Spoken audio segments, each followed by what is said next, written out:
ശിരൂരിലെ പ്രതിസന്ധികൾ അയവില്ലാതെ തുടരുകയാണ്. മണ്ണിടിച്ചിലിൽ കാണാതായ ജഗന്നാഥിന് വേണ്ടി തിരച്ചിലിനിറങ്ങിയ ഈശ്വർ മാൽപ്പയെ കർണാടക പോലീസ് ഇന്ന് തടഞ്ഞു. അനുമതിയില്ലാതെയാണ് മാൽപ്പെ പുഴയിൽ ഇറങ്ങിയത് എന്നാണ് പോലീസിന്റെ വിശദീകരണം. ജഗന്നാഥന്റെ മക്കളുടെ കണ്ണീര് കണ്ടാണ് തെരച്ചിലിനിറങ്ങിയത് എന്ന് ഈശ്വർ മാൽപ്പെ 24നോട് പറഞ്ഞു. അനുമതി നൽകിയില്ലെങ്കിൽ നാളെ മുതൽ പ്രതിഷേധം എന്നാണ് ജഗന്നാഥിന്റെ മകൾ നൽകിയിരിക്കുന്ന മുന്നറിയിപ്പ്. അർജുൻ ദൗത്യത്തിനായി ഡ്രഡ്ജർ സ്വന്തം ചെലവിലെത്തിക്കാൻ തയ്യാറാണെന്ന് ലോറി ഉടമ മനാഫ് ഇന്ന് വ്യക്തമാക്കി.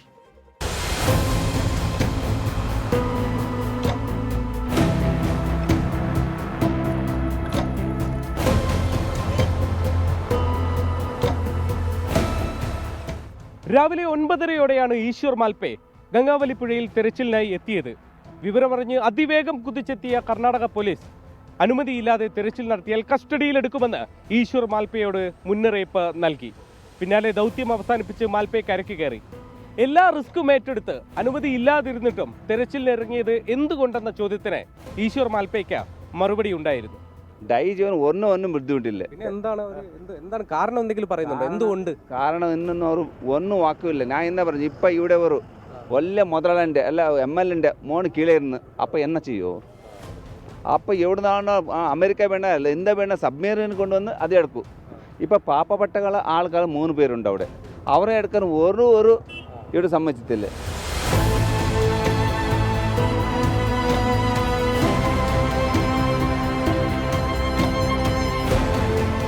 ഈശ്വർ മാൽപ്പയെ കർണാടക പോലീസ് തടഞ്ഞ വിവരമറിഞ്ഞ് ഈ ദുരന്തത്തിൽ കാണാതായ ജഗന്നാഥിന്റെ 2 പെൺമക്കൾ ദുരന്ത ഭൂമിയിലേക്ക് ഓടിയെത്തി. കാരണം രാവിലെ അവരുടെ കണ്ണീര് കൂടി കണ്ടാണ് ഇന്ന് ദൗത്യത്തിനിറങ്ങാമെന്ന് ഈശ്വർ മാൽപ്പയെ തീരുമാനിക്കുന്നത്. എന്തുകൊണ്ട് മാൽപ്പയെ തടയുന്നു എന്ന ചോദ്യം ഉയർത്തിക്കൊണ്ട് അവർ ജില്ലാ ഭരണകൂടത്തെ ബന്ധപ്പെടാൻ ശ്രമിച്ചു. പക്ഷേ മറുതലയ്ക്കൽ നിന്ന് ഒരു മറുപടിയും അവർക്ക് കിട്ടിയില്ല. നിലവിൽ നദിയിൽ വലിയ അടിയൊഴുക്കില്ല, നന്നായി തെളിഞ്ഞു ഒഴുകുന്ന സാഹചര്യം. എന്നിട്ടും എന്തുകൊണ്ട് തെരച്ചിൽ തടയുന്നു എന്ന ചോദ്യത്തിന് യുക്തിഭദ്രമായ ഒരു മറുപടി ജില്ലാ ഭരണകൂടത്തിൽ നിന്ന് ഉണ്ടായില്ല.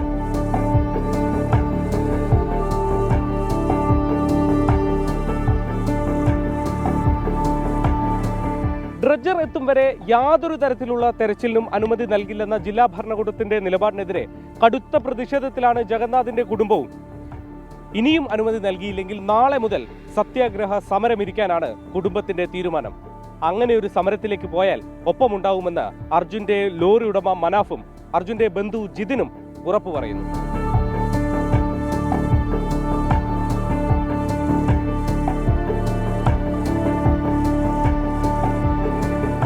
We are searching for our father.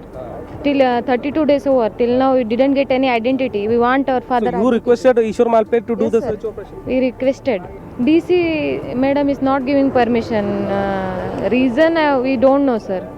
ഡ്രഡ്ജറിനായി കാത്തിരിക്കുന്ന ജില്ലാ ഭരണകൂടത്തിന് പക്ഷേ അതെന്നെത്തുമെന്ന കാര്യത്തിൽ ഒരു ഉറപ്പും പറയാനാവുന്നില്ല. തിങ്കളാഴ്ച എത്തിക്കുമെന്ന് MLA പറഞ്ഞ വാക്ക് ഏതായാലും പാഴ്വാക്കായി കഴിഞ്ഞു. ശനിയാഴ്ച ഡ്രഡ്ജർ എത്തുമെന്നാണ് ഷിപ്പിംഗ് കമ്പനി ഇപ്പോൾ പറയുന്നത്. ഡ്രഡ്ജർ എത്തിക്കുന്നതിനുള്ള സാമ്പത്തിക ചെലവ് ചൂണ്ടിക്കാട്ടി ചിലരൊക്കെ ഇതിന് എതിരെ നിൽക്കുന്നുണ്ടെന്ന് ലോറി ഉടമ മനാഫ് പറയുന്നു. അങ്ങനെ ഒരു ബുദ്ധിമുട്ടുണ്ടെങ്കിൽ ആ ചെലവും വഹിക്കാമെന്ന് അദ്ദേഹം 24നോട് പറഞ്ഞു.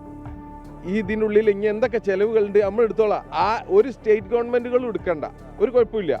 ഞങ്ങൾക്ക് ഇതിന്റെ പെർമിഷൻ തരണം. കാരണം എന്ന് പറഞ്ഞു കഴിഞ്ഞാൽ ആ കുട്ടികൾക്ക് ഓരോ അച്ഛനെ വേണം, മറ്റവർക്ക് ഓരോ അച്ഛനെ വേണം, ഞമ്മക്ക് നമ്മളെ അർജുനെ വേണം.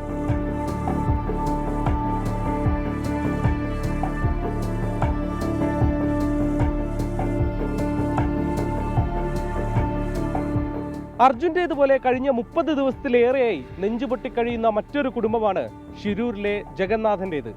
തങ്ങളുടെ അച്ഛന് എന്തു പറ്റിയെന്ന ആ പെൺമക്കളുടെ ചോദ്യത്തിന് ഉത്തരം നൽകാൻ ജില്ലാ ഭരണകൂടം ബാധ്യസ്ഥമാണ്.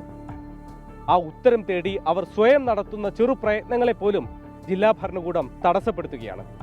ഷിരൂരിൽ നിന്നും വരുൺ വടശ്ശേരിക്കരയ്ക്കൊപ്പം ശ്രീനാഥ് ചന്ദ്രൻ, 24.